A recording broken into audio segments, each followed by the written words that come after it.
자, 오늘 함께 살펴볼 말씀 요한복음 19장 28절로 37절, 요한복음 19장 28절로 37절 본문을 대독하겠습니다. 그 후에 예수께서 모든 일이 이미 이루어진 줄 아시고 성경을 응하게 하려 하사 이르시되 내가 목마르다 하시니 거기 신 포도주가 가득히 담긴 그릇이 있는지라. 사람들이 신 포도주를 적신 해면을 우슬초에 메어 예수의 입에 대니 예수께서 신 포도주를 받으신 후에 이르시되 다 이루었다 하시고 머리를 숙이니 영혼이 떠나가시니라. 이날은 준비일이라. 유대인들은 그 안식일이 큰 날이므로 그 안식일에 시체들을 십자가에 두지 아니하려 하여 빌라도에게 그들의 다리를 꺾어 시체를 치워달라 하니 군인들이 가서 예수와 함께 못 박힌 첫째 사람과 또 그 다른 사람의 다리를 꺾고 예수께 이르러서는 이미 죽으신 것을 보고 다리를 꺾지 아니하고 그중 한 군인이 창으로 옆구리를 찌르니 곧 피와 물이 나오더라. 이를 본 자가 증언하였으니 그 증언이 참이라. 그가 자기의 말하는 것이 참인 줄 알고 너희로 믿게 하려 함이니라. 이 일이 일어난 것은 그 뼈가 하나도 꺾이지 아니하리라 한 성경을 응하게 하려 함이라. 또 다른 성경에 그들이 그 찌른 자를 보리라 하였느니라. 아멘. 아멘. 오늘 설교 제목 두 번 같이 읽겠습니다. 시작. 온 인류의 관역이 되신 예수 그리스도. 온 인류의 관역이 되신 예수 그리스도. 예. 우리 어떤 청년이 그 동행일기 앱에서 댓글을 달았는데요. 저 댓글을 달았어요. 온 인류의 관역이 되신 예수 그리스도. 저에게 단 댓글인데요. 그 댓글을 읽고 거의 종일 막 묵상을 한 것 같아요. 거의 종일. 온 인류의 관역이 되신 예수 그리스도. 예수 그리스도. 깊이 생각해 보니까 맞구나. 우리가 쏘아댄 이 죄의 화살의 관역이 누구에게 결국 맞은 거예요? 예수에게 맞아서 우리 죄의 화살을 맞고 예수가 죽으신 거죠. 그러니까 온 인류가 죄악의 화살을 다 쏘아댔는데 그게 내가 맞으면 내가 죽는데 내게 맞지 않도록 예수님이 다 그 앞에서 다 막아주시고 우리는 예수 뒤에 숨어서 우리가 살게 된 겁니다. 그런 의미가 있습니다. 어떤 의미로 댓글을 다셨는지 잘 모르겠는데 저는 깊이 묵상하면서 그렇구나. 또 성탄절이 가까우면서 더더군다나 예수님을 다시 한번 깊이 생각하면서 온 인류의 관역이 되신 예수 그리스도. 죄라고 하는 것이 잘 아시다시피 하마르티아라는 그런 용어입니다. 하마르티아. 근데 하마르티아가 우리말로 해석을 하게 되면은 화살이 관역을 빗나갔다. 화살이 관역을 빗나갔다. 그게 죄입니다. 그게 죄. 그러니까 죄라고 하는 것이 이 궁사가 관역을 향해서 활을 쐈는데 그 활이 관역에 맞지 않고 빗나갔다. 그게 무슨 죄냐 이게. 그게 죄의 무슨 어원일까?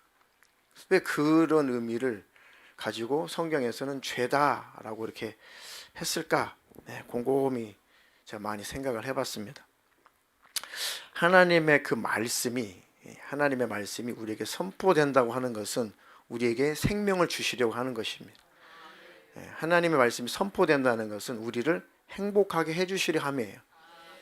하나님의 말씀이 선포된다고 하는 것은 우리를 사랑하려 하심이고 우리가 평강의 삶을 살게 하려 하심입니다. 그러니까 그 하나님의 그 말씀을 내가 받아들이지 않고 수용하지 않는다는 것, 결국은 그 불순종의 죄가 누구를 향해서 화살을 날리는 거예요? 나를 향해서 화살을 날리는 겁니다. 자, 하나님께서 말씀을 하셨어요. 근데 그 하나님의 말씀을 내가 거역을 했습니다. 거절했어요. 하나님 말씀이 내게 선포될 때 내가 하나님의 그 말씀을 비켜섰어요. 받아들이지 않았어요. 그 불순종이 결국 내가 하나님을 향해서 화살을 쏘아대는 겁니다. 그 죄라고 하는 것은 결국 내가 하나님을 향해서 하나님을 관역 삼아서 하나님을 찌르는 게 죄예요. 하나님 말씀은 내게 임해야 됩니다.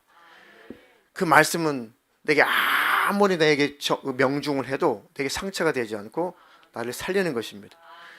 하나님 말씀이 내게 선포될 때 나라는 관역에 맞아야 돼요. 내가 비켜가잖아요. 생명이 되지 않는 것입니다. 그 불순종이 결국은 그 죄가 하나님을 향해서 화살을 날리는 겁니다. 근데 신기한 것은 하나님을 향해서 날린 내가 쏜 죄의 화살이 쭉 올라가다가 계속 화살을 쐈어요. 죄의 화살을. 그럼 그 화살이 결국은 어디로 떨어집니까?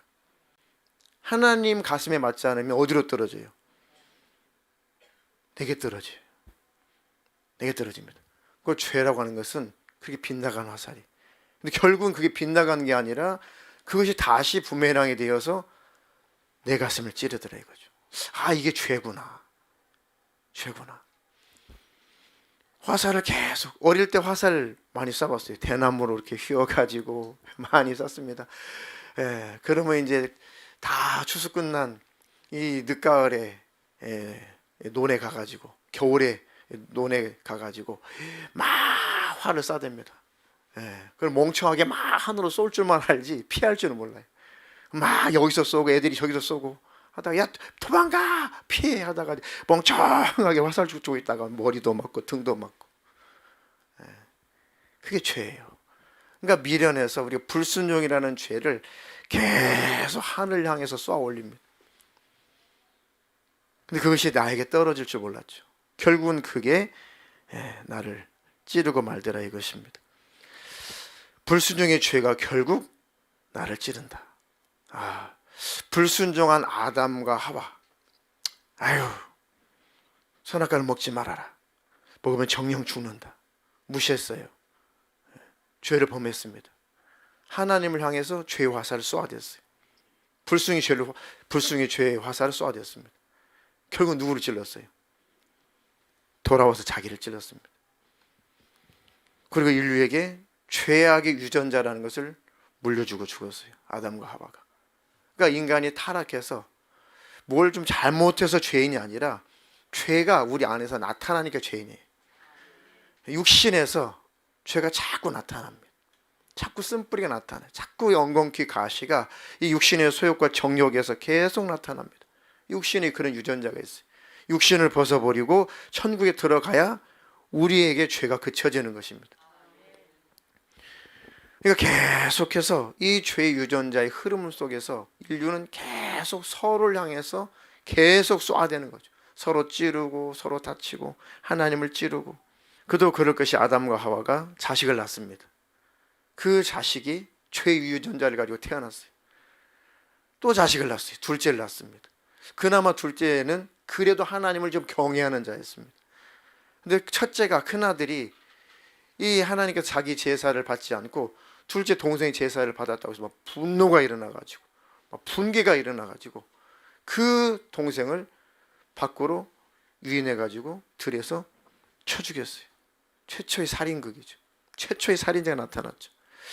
자, 아담과 하와가 죄를 범해서 타락을 했는데 하나님을 향해서 죄의 화살을 쏘아댔는데 결국은 자기 가슴을 찌를 뿐만 아니라 또 누구를 찔러요? 자기 자식을 찔러요. 그 죄가. 아니, 큰아들이 둘째 아들을 들로 유인해가지고 쳐 죽였으니 누구 가슴을 찌른 거예요? 자기 가슴을 찌른 거죠. 그 부모의 가슴은 어떻겠어요? 그럼 동생을 죽인 가인의 가슴은 어떻겠어요? 막 분노가 일어나요. 막 너무너무 화가 나. 막 혈기가 나요. 막 죽이고 싶어요. 그럼 진짜 죽여버렸어요. 그럼 시원했을까요? 아유, 이 새끼 사라졌다. 이제 내 눈에 안 보이니까 너무 좋다. 그랬을까요? 결국은 그 죄가 가인의 자기 가슴을 또 찌른 겁니다. 그러니까 평생 사람이라면 평생 그게 얼마나 고통이겠어요. 그러니까 죄라는 것은 결국은 하나님을 찌르고 이웃을 찌르고 나를 찌르는 겁니다. 아, 이게 죄라는 것이 이게 참 지독하구나. 참 죄라는 게 지독하구나.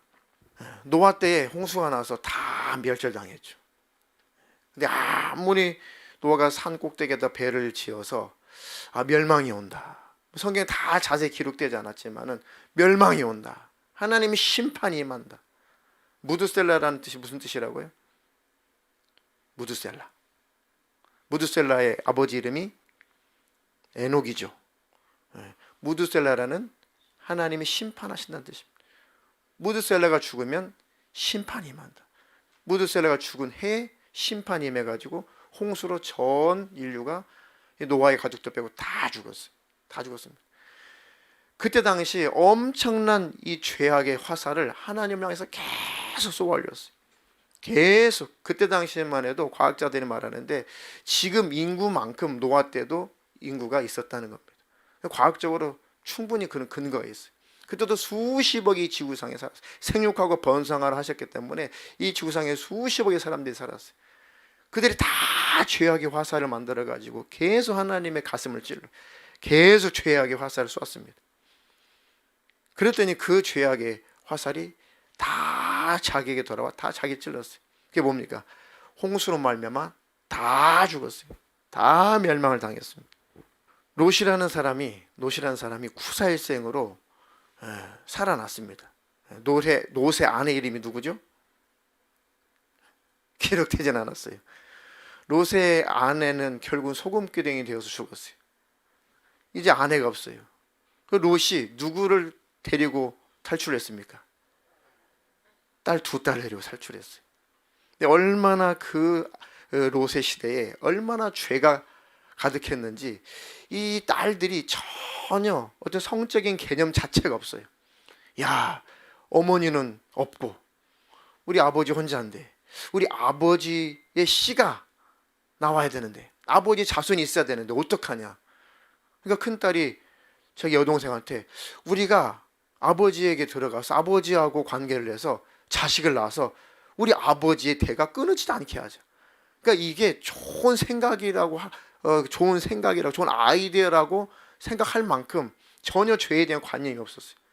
그러니까 하나님께서 다 불태워가지고 없애버렸죠. 결국은 그 큰딸과 둘째 딸을 통해서 자식이 났어요. 롯의 자식이 났습니다. 롯이 술을 얼마나 많이 마셨는지 큰딸이 밤에 들어왔는지도 모르고 그 다음날 둘째 딸이 자기 방에 들어온지도 모르고 어떤 여자가 들어왔는지도 모르고 관계를 해요. 아주 술에 그냥 아주 취해가지고 곤두레만두레 돼가지고 그것도 큰 죄죠. 그런 죄악 속에서 태어난 존재가 암몬 족속, 모압 족속이 나중에 그 족속들이 그렇게 이스라엘 백성들을 찔러요. 죄악 속에 태어난 나중에 하나님이 막대기로 써먹다가 나중에 다 쓸어버립니다. 다 쓸어버려. 그 족속을 씨도 안 남기고 다 멸절시킵니다. 결국은 그 죄가 그 조상의 죄가 자기 후손들을 다 찔러 죽이는 거예요. 이 죄라는 것은 이렇게 무서운 거구나. 아브라함이 하나님으로부터 약속을 받아요. 하나님 언약을 세우죠. 내가 너희 자손을 통해서 하늘이 먹과 같이 별과 같이 바다에 모래와 같이 중다하게 해줄 거야. 생육하고 번성하게 해줄 거야. 이야, 하나님 이런 복을 주시겠구나. 근데 그 하나님을 나중에 신뢰하지 못하게 돼요. 왜요? 자기 모습을 보니까 나이가 들어가지고 남자 구실을 하지 못해요.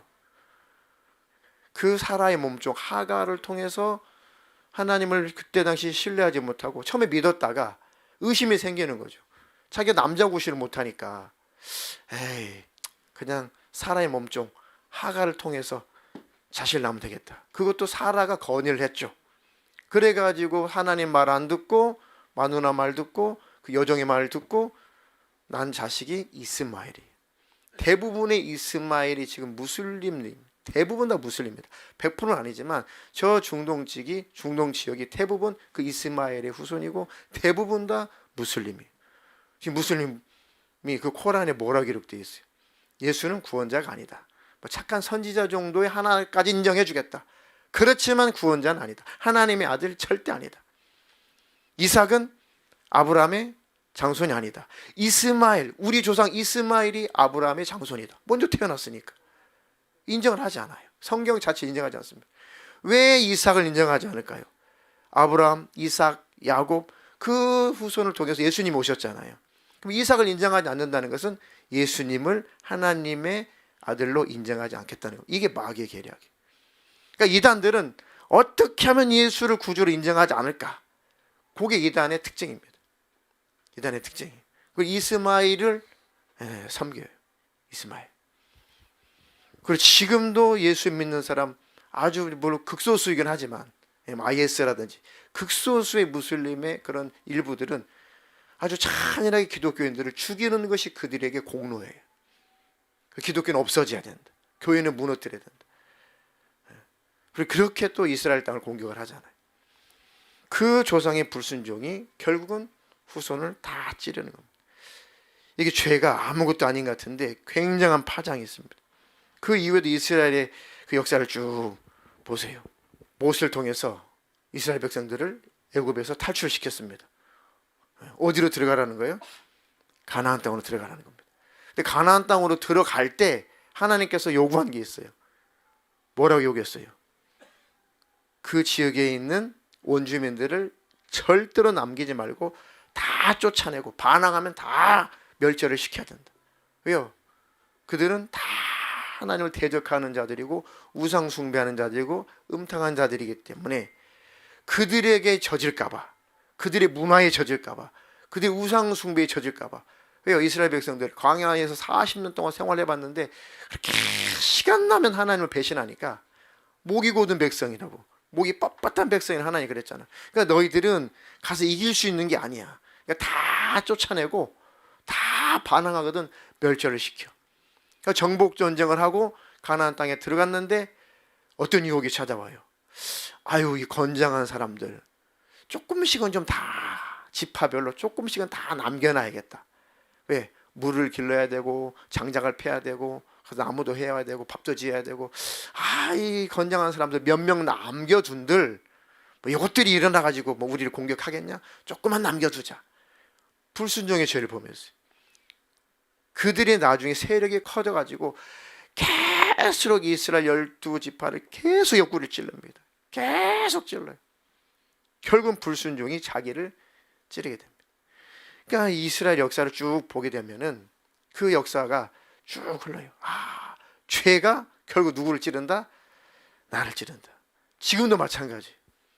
지금도 우리가 죄를 범하면 그 죄가 결국 내 마음을 찌르고 내 영혼을 찌릅니다. 이 청년한테 제가 혈기를 확 냈어요. 시원할까요? 결국은 시간 지나면 계속 정죄가 나를 찔러요. 참아야지. 목사가 돼가지고 참아야지. 왜 그랬을까? 난 목사하면 안 돼. 하면 안 돼. 에이, 편해버려. 이렇게 자꾸 나를 찌르고 나를 공격하는. 내가 오늘 PC방 가지고 왜 야동을 봤을까? 왜 음란물을 봤을까? 돌아와가지고 막 찔러. 청년들아, 그래서 제발 여러분들을 사랑함으로 PC방 가서 못된 거 보지 말라는 겁니다. 청년들 아멘. 학생들 아멘. 여러분들 행복하게 살게 하려고 그렇게 그런 걸 보지 말라는 거예요. 그때는 짜릿짜릿 좋은 것 같지. 돌아오면 얼마나 자기 자신을 찌르냐고요. 정죄하고 왜 그랬을까? 나는 구원받지 못할 거야. 나는 지옥 갈 거야. 하나님 나를 싫어할 거야. 나는 병들 거야. 아무것도 이제 안 될 거야. 아무것도 한 것마다 되는 일이 없을 거야. 얼마나 악한 영이 정죄를 많이 하냐고요. 지독한 죄일수록 지독하게 정죄가 찾아와. 그러니까 그 죄들은 결국은 나를 찌른다. 하나님 나에게 죄를 이길 수 있도록 힘을 주십시오. 내게 힘을 주십시오. 아멘. 삼손이 누구 때문에 결국 넘어졌어요? 여자 때문에 넘어요. 여자 때문에. 하나님이 택한 이 나실인인데, 택한 사람인데 삼손이 제일 약한 게 이 여자한테 약했어요. 결국 넘어진 여자 이름 뭐예요? 들릴라, 이 데릴라, 들릴라, 뭐 발음은 뭐 거기서 거기입니다. 그 여자 때문에 결국은 불순종해가지고 결국은 눈알이 다 뽑혀나. 결국은 그 죄가 자기 눈을 다 뽑아버렸어요. 죄라고 하는 것은 결국은 나를 찌르는 것이구나. 사울이 그 전쟁터에 나가요. 전쟁터에 나갈 때 절대 적군이 가지고 있는 거 어떤 것도 노예케해서 갖고 오지 말아라. 그랬더니 전쟁터 나갔는데 하나님 은혜로 전쟁에서 이겼어요. 너무 살진 양떼, 소떼, 막 이 염소떼를 보니까 막 너무 탐이 나. 하나님, 탐심을 버려야 된다. 하나도 가지고 오면 안 된다. 다 없애야 된다. 하나도 갖고 오지 마라. 너무 탐이 나. 너무 탐. 그래서 그걸 갖고 왔어요. 선지자한테 뭐라고 핑계를 댔습니까? 왜 불순종했습니까? 왜 그러셨습니까? 하나님은 제사보다 순종을 더 원하십니다. 아니에요. 너무너무 살진 이 튼실한 이 제물감이라, 제사감이라, 하나님 왜 제사 드리려고 제가 갖고 온 거예요? 뻥을 쳤죠. 하나님 그걸 모르시겠네요. 하나님도 속여요. 왜? 탐심이 지배를 하니까 양심도 무뎌져서 하나님도 속여요. 그래서 선지자가 책망하죠. 하나님이 그것을 받으시겠습니까? 불순종해서 가져온 그 수양의 기름을 받으시겠습니까? 황소의 제물을 받으시겠습니까? 하나님은 그런 제사보다, 불순종해서 하나님께 죄로 올린 제사보다 더 순종을 원하십니다. 제사보다 순종하십시오. 그게 하나님이 기뻐하시는 것입니다. 결국은 그 벌은 못 고치더니 어느 날 어느 전쟁에서 사울의 일가족들이 다 몰살당했어요. 그 죄가 자기를 망치고 자기를 멸절시킨 겁니다. 그 이후에도 이스라엘의 수많은 왕들이 다 하나같이 다 악한 왕들이 대부분입니다. 결국은 그 나라가 완전히 망했어요. 이스라엘은, 북쪽 이스라엘은 저 아수리에 망하고, 남쪽 이스라엘은 백몇십 년 잘 버틴가 하더니 하나님 많이 기회를 주셨죠. 남쪽 이스라엘은 그나마. 그걸 바벨론에 완전히 망하게 돼요. 죄는 결국 나를 망친다. 결국 우리 집안을 망친다. 결국 내 자손을 망치는구나.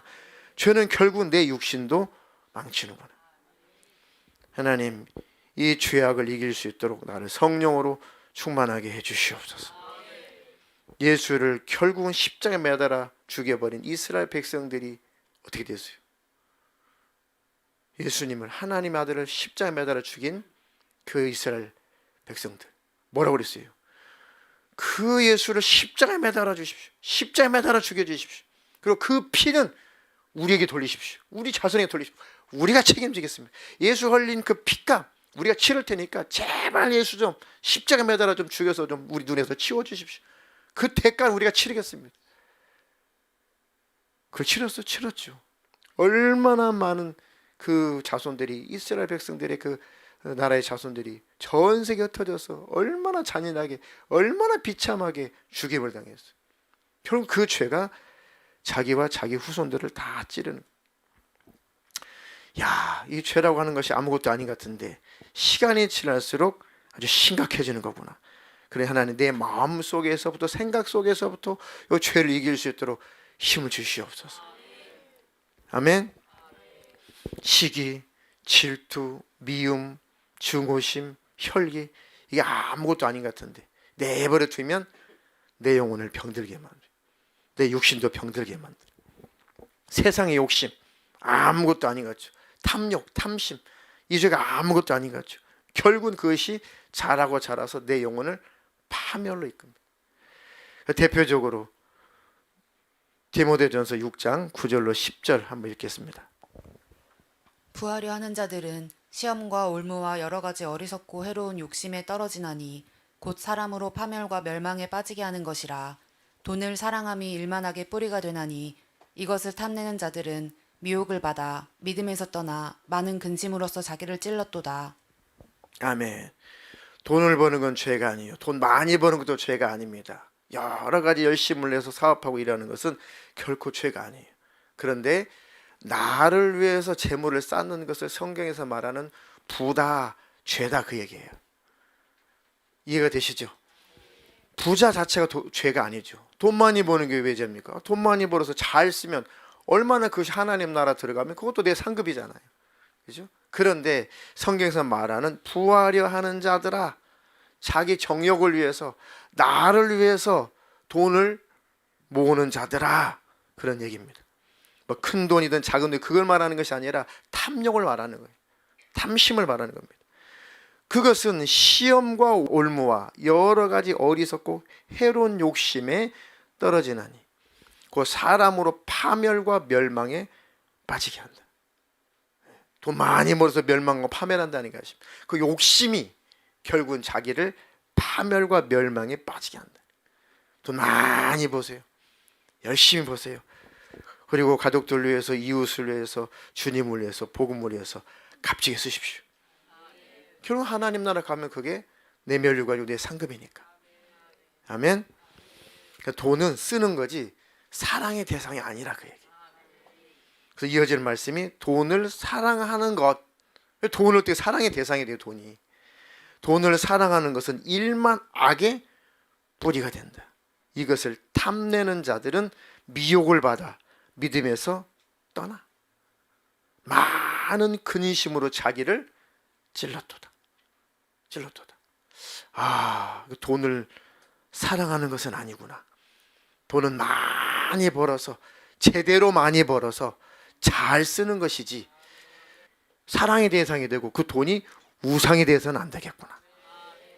돈이라고 하는 것은 하나님 영광을 위해서 계속 순환되게 하는 거구나. 흘러가게 하는 거구나. 아멘. 그렇게 값지게 쓰임받기를 주님의 이름으로 축원합니다.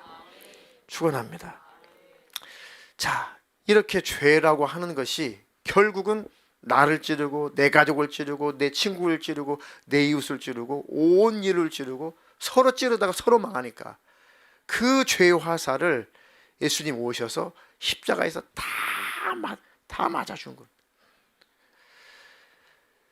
노아 때 홍수로 이 인류가 다 멸절당했다고 그랬죠. 다 멸절당한 다음에 하나님께서 언약을 세우세요. 무슨 언약을 세우십니까? 무지개 언약을 세우죠. 뭐라고 말씀하시죠? 내가 다 쉬는 불로 심판하지 않을 거다. 왜요? 물로 심판한다고 해서 죄의 근성이 없어지는 것이 아니다. 차라리 그 죄를 대가를 내가 치러야겠다. 차라리 그 죄의 대가를 내가 치러야지 물로 다 쓸어버린다고 하나님 마음이 시원한 것이 아니야. 인간의 죄는 그렇다고 해결되는 게 아니다. 이 죄는 다 내가 해결해야겠다. 그리고 세운 언약이 무지개 언약. 두 가지 의미가 있어요. 무지개를 쭉 보면서 다시 안심해라. 비가 내리고 많은 비가 내린다고 해서 너희들을 심판하려고 하는 것은 아니야. 다시는 내가 너희들을 물로 심판하진 않을 거다. 그게 첫 번째이고, 두 번째는 저 성경에서 기록된 저 무지개가 히브리어로 퀘셰트. 근데 신기하게 퀘셰트라는 그 단어는 원래는 무슨 뜻이냐면은 활이라는 뜻이 활이라는 그 뜻이 원래 뜻이 활이에요. 성경에다 그를 적용을 하는 거죠. 활처럼 생겼단 말이에요. 휘어서 활처럼. 근데 활은 적군을 향해서 쏘는 거잖아요. 활은 화살을 적군을 향해서 쓰려고 만든 게 활이란 말이에요. 근데 저 활을 하나님께서 만들었어요. 무지개라는 활을 하나님께서 활을 만들었어요. 근데 방향이 어디를 향해 있다고요? 하늘을 향해 있어요. 하나님 손수 만드신 활인데 저 활에 나가는 그 화살의 방향이 하늘을 향해 있어요. 그 화살을 누가 맞겠다는 거예요? 그 화살을 누가 맞겠다는 거예요? 자기 자신이 맞겠다는 겁니다. 아까 처음에 설교했잖아요. 죄의 화살 인간이 막 쏘올렸어요. 불순종이라는 죄를 하나님 향해서 막 쏘올렸어요. 그게 다시 돌아와서 자기 영혼을 찔러서 자기 영혼이 파멸이 돼. 자기 영혼이 죽어요. 그러면 그 화살이 다시 내게 돌아오지 않도록 누군가 처리를 해줘야 될 거 아니에요. 그 화살에 누군가는 맞아야 될 거 아니에요. 그래야지 그 화살이 나를 찌르지 않을 거 아닙니까? 이해가 되시죠? 죄의 화살을 막 쏘올렸어요. 누군가가 그 죄의 화살에 맞지 않으니까 그 화살이 다시 떨어져서 내 가슴을 찔러서 나를 죽였단 말이죠. 온 일을 죽였어요. 계속 죽여가요. 안 되겠다. 더 이상 인류가 죄로 말미암아 멸망하면 안 되겠다. 그 죄의 화살의 그 관역이 내가 돼야지 해서 하나님이 활을, 무지개를 자기를 향해서 만들어 놓은 겁니다. 그리고 언약을 세웠어요. 내가 너희 죄악의 문제를 해결해 주마. 그 언약, 그 약속을 지키시려고 오신 분이 사람으로 오신 하나님 예수 그리스도입니다. 십자가에서 모든 인류가 쏘아댄 그 죄악의 화살을 다 받아내는 관역으로 예수님이 이 땅에 오신 겁니다. 십자가에서 잔인하게 살찢고 피 흘리시고 찔려 죽으시면서 관역이 되신 거예요. 그리고 우리 죄악의 문제를 해결하신 겁니다. 그래서 누구든지 그리스도 예수 안에 있는 자는 결코 죄의 화살을 맞지 않는다. 결코 정죄함이 없다. 그리스도 예수 안에 있는 생명의 성령의 법이 죄와 사망의 법에서 너희를 해방하였다. 그러니까 율법이 우리를 향해서 아무리 쏘아대도, 정죄의 화살 쏘아대도 그리스도 예수 안에 있으면 우리는 안전하다. 왜요? 우리는 예수 뒤에 숨어 있어요. 내 앞에 누가 다 화살바지가 되는 거예요. 누가 다 관역이 되는 거예요. 예수님이 내 앞에 서서, 예수님이 다 관역이 되어서 그 모든 정죄의 화살, 율법의 정죄의 화살을 다 받아, 마귀의 참소의 화살 예수님이 다 받아요. 그리고 십자가에서 피 흘려 죽으시고 다행스럽게도 부활하셔서 그분이 죄가 없다는 것이 증명이 되고, 그러면 누구 죄 때문에 예수님 죽으셨느냐? 나 때문에 죽으셨구나. 부활은 내 죄가 사라졌다는 증거입니다. 또 예수님의 죄가 없다는 증거예요. 아멘. 또 온 인류에 그래서 관역이 되신 예수 그리스도. 이사야서 53장 5절로 7절 읽겠습니다. 그가 찔림은 우리의 허물 때문이요 그가 상함은 우리의 죄악 때문이라. 그가 징계를 받음으로 우리는 평화를 누리고 그가 채찍에 맞음으로 우리는 나음을 받았도다. 우리는 다 양 같아서 그릇 행하여 각기 제 길로 갔거늘 여호와께서는 우리 모두의 죄악을 그에게 담당시키셨도다. 그가 곤욕을 당하여 괴로울 때에도 그의 입을 열지 아니하였으며 마치 도수장으로 끌려가는 어린 양과 털 깎는 자 앞에 잠잠한 양같이 그의 입을 열지 아니하였도다. 아멘. 저와 여러분들 온 인류의 화살바지, 관역이 된 예수님의 그 장면이죠. 그가 찔림은 우리의 허물 때문이다. 그가 상함은 우리의 죄악 때문이다. 그가 징계를 받음으로 우리가 하나님과 관계 속에서 평화를 누리게 됐다. 그 예수님이 채찍에 맞아서 우리가 나음을 입었다. 베드로는 그 예수님이 채찍에 맞음으로 너희가 나음을 입었다. 육체의 질병만 베드로는 그 의무로만 기록하지 않고 우리의 영혼이 나음을 받았다, 그렇게 기록했어요.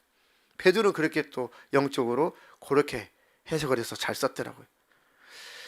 우리는 다 양 같아서 그릇 행하여 각기 제 길로 갔거늘 여호와께서는 우리 모두의 죄악을 누구에게?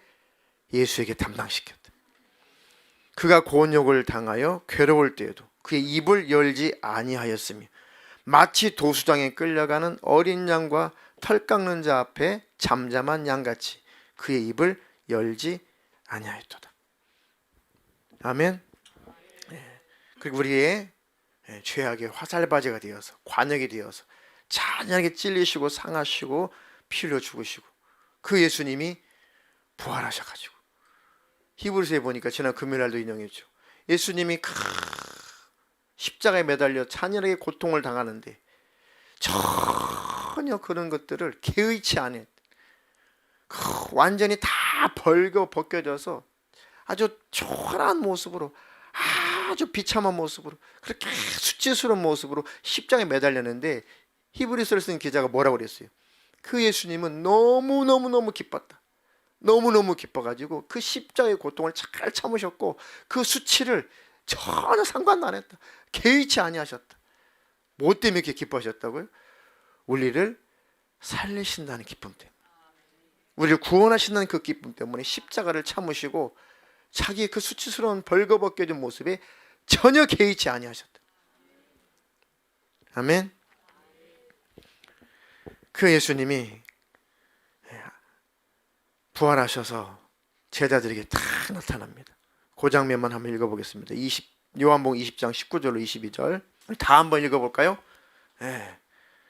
광선아, 우리 한번 같이 읽어보자. 시작. 이날 곧 안식 후 첫날 저녁 때에 제자들이 유대인들을 두려워하여 모인 곳에 문들을 닫았더니 예수께서 오사 가운데에 서서 이르시되 너희에게 평강이 있을지어다. 이 말씀을 하시고 손과 옆구리를 보이시니 제자들이 주를 보고 기뻐하더라. 예수께서 또 이르시되 너희에게 평강이 있을지어다. 아버지께서 나를 보내신 것 같이 나도 너희를 보내노라. 이 말씀을 하시고 그들을 향하사 숨을 내쉬며 이르시되 성령을 받으라. 예수님이 부활하시고 딱 나타났어요. 딱 나타났어요. 이야, 베드로야, 어떻게 네가 나를 저주하면서까지 이렇게 부인할 수가 있느냐. 한마디도 말씀 안 했어.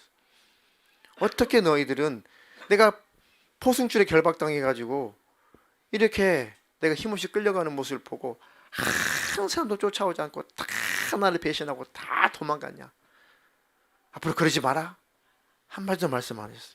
하시는 말씀이 평화로다. 평화로다. 이제 너희에게는 평강이야. 이제 너희에게는 평화야. 너희와 나 사이에 가로막혀 있는 그 죄를 내가 십자가에서 다 해결하고 내가 이렇게 살아났다. 내가 부활했다. 이제 너희에게는 평강이다. 평강이다. 평강의 선물을 주러 오신, 부활하신 겁니다. 그리고 하시는 말씀이, 이 말씀을 하시고 손과 옆구리를 보이시니 제자들이 주님을 보고 기뻐하더라. 그 장면을 한번 여러분 잘 연상을 해보세요. 예수님 나타나셔가지고 뿅 나타났어요. 제자들이 깜짝 놀랐겠죠. 예수님을 배신했던 제자들의 입장에서는 예수님을 본 순간 기분이 어땠을까요? 굉장히 찔렸겠죠. 뭐 어떻게 그걸 쳐다봐요? 어떻게 예수님을 쳐다보냐고요. 부끄러워서 어떻게 예수님을 쳐다보겠냐고. 예수님이 전혀 개의치 않고 예수님 막 좋아하시는 거예요. 야, 너에게 평강이 있을지어다. 이제 다 됐다, 다 됐다. 내가 너희들 이제 죄의 문제를 다 해결했어. 너에게 평강이 있을지어다. 너희가 평안하라. 그러면서 봐, 내가 다 해결했다니까. 너희들을 계속 너희들 멸망으로 인도했던 그 너희들이 쏘아댄 그 죄악의 화살이 다 너희에게 돌아와가지고 너희들이 다 멸망할 수밖에, 다 너희들이 멸절당할 수밖에 없었던 그 죄를 내가 다 해결했다. 그리고 내가 부활했다니까. 한번 볼래? 하면서 손에 못자국을 보여주시고 옆구리에 창자국을 보여주시고, 봐, 나라니까. 내가 다시 살아났다니까. 내가 부활했다니까. 제자들이 비로소 안심을 하는 거죠. 그래서 제자들이 주님을 보고 기뻐했다. 처음부터 기뻐했을까요? 딱 보자마자, 양심이 있는 한, 예수님 보자마자, 아이고 예수님 할 수 있냐고요. 양심 있는데. 근데 예수님이 다 풀어주죠. 평안하라. 평강이 있을지어다. 내 손에 못자국을 봐. 내 옆구리에 창자국을 봐. 나라니까. 해결했다니까. 그 주님의 목소리를 듣고 제자들이 안심을 하게 되고 그때부터 기뻐하는 겁니다. 야, 이분이 우리 주님이시구나. 이분이 우리 주님이시구나. 우리 죄의 화살바지가 되시고 우리 죄의 관역이 되시고 그리고 나서 다시 죽으시고 부활하셔서 한마디도 정죄하지 않으시고 기뻐하시면서 우리에게 평강이 있을지어다. 내가 부활했다. 내가 살아났다. 나라니까. 나 모르겠어. 나야. 손에 못자국을 좀 봐. 옆구리에 창자국을 좀 봐. 나라니까. 내가 해결하고 돌아왔다니까. 그 예수님을 가슴속에 항상 모시고 사시기를 주님의 이름으로 축원합니다. 축원합니다. 이 예수님과 항상 동행하며 사는 것이 부담이 될까? 이 예수님과 24시간 동행하며 살자고 하는 것이 부담이 될까? 그러면 그 부담되는 사람은 과연 예수님과 무슨 관계가 있을까? 그렇다면 그 사람은 십자가 앞에서 어떤 존재일까? 십자가 앞에서 당신은 누구십니까? 아이고 예수님과 24시간 동행하라고요? 예배 시간만 보면 되지. 뭐 24시간 예수님과 함께 동행하라고요? 과연 그렇다면 당신은 십자가와 무슨 상관이 있고, 그렇다면 당신은 예수님과 무슨 상관이 있냐고요? 잘 한번 생각을 해보세요. 그렇다면 난 예수님과 무슨 상관이 있을까? 이만큼 내가 예수님을 거부하며 사는구나. 내가 이만큼 예수님을 거북스러워하는구나. 이만큼 내 속에 있는 그 죄가 예수님을 싫어하는구나. 아니, 나에게 생명을 주시고 천국을 주시고 영생을 주시고 영원히 천국에서 나를 책임지시고 지금도 기도 응답해 주시고 지금도 동행해 주신 그 예수님이 거북스럽고 항상 같이 있는 것이 부담스럽다면 과연 그 예수님과 나는 무슨 상관이 있냐. 곰곰이 생각해 보면서 주님과 나의 관계가 아직은 그렇구나. 아직은 그렇구나. 이제 더 이상 예수님을 죄로 찌르지 말고, 더 이상 죄로 나를 찌르지 말고, 더 이상 죄로 가족들 좀 찌르지 말고, 더 이상 죄로 이웃을 찌르지 말고. 아멘. 죄는 나를 찌르고 이웃 찌르고 예수님 찌르고 다 찔러대고 다 망하자는 게 죄니까. 이게 배후의 마귀 역사니까. 방법이 뭐냐?